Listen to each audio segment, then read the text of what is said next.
Welcome to Misfit HQ. Drew and Hunter here with your 22.1 quick tips. This workout is all about pacing. When we have a workout that's about pacing after a really good warm-up, we have to make sure that we nail the consistency of movement and transitions, and then it just becomes Groundhog's Day over and over and over. So let's go over some basics for all three movements, and we'll probably throw in some propaganda for better transitions with each one. So Hunter's gonna go ahead and lay down here for his wall walk.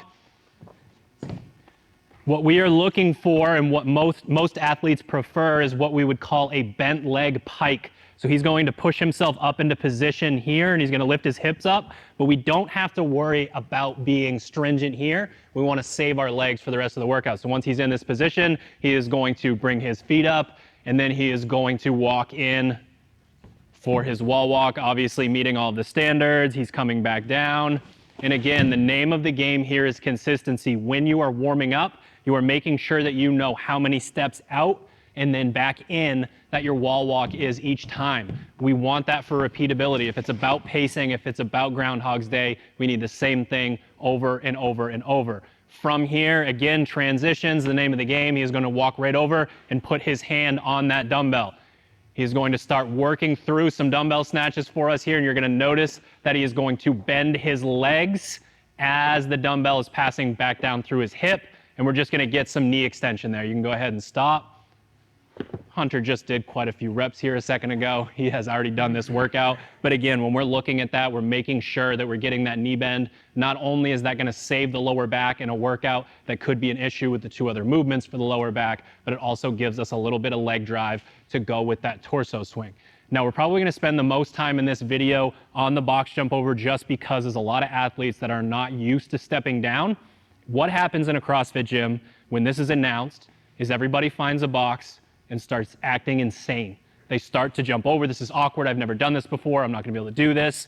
Where if they did a drill that probably took 30 to 60 seconds, probably even less, they would realize that just sort of warming up to the idea is going to get you sort of into that rhythm, and you'll be able to figure this out long before you start your workout. So what Hunter's going to do is he's going to address the box so that he's not adding any extra effort here. So you're going to see a lot of athletes that end up staying in line with the box. We want to make sure that we don't have to move the body anymore because there is actual metabolic demand to having to move the body more than your opponent when you have to do 150 plus reps of this same movement. So Hunter's going to go ahead, just normally jump up onto the box here. His next move is to step down with that outside foot, and he's going to load and come back down. And he's just going to do this slow. Try to figure out that footwork, and then he's just going to go a little bit faster. And he's going to go a little bit faster. And don't worry about working up into a crazy speed because obviously, again, consistency, you can go ahead and stop. Consistency is the name of the game in this workout. So again, start really slow, figure out your footwork.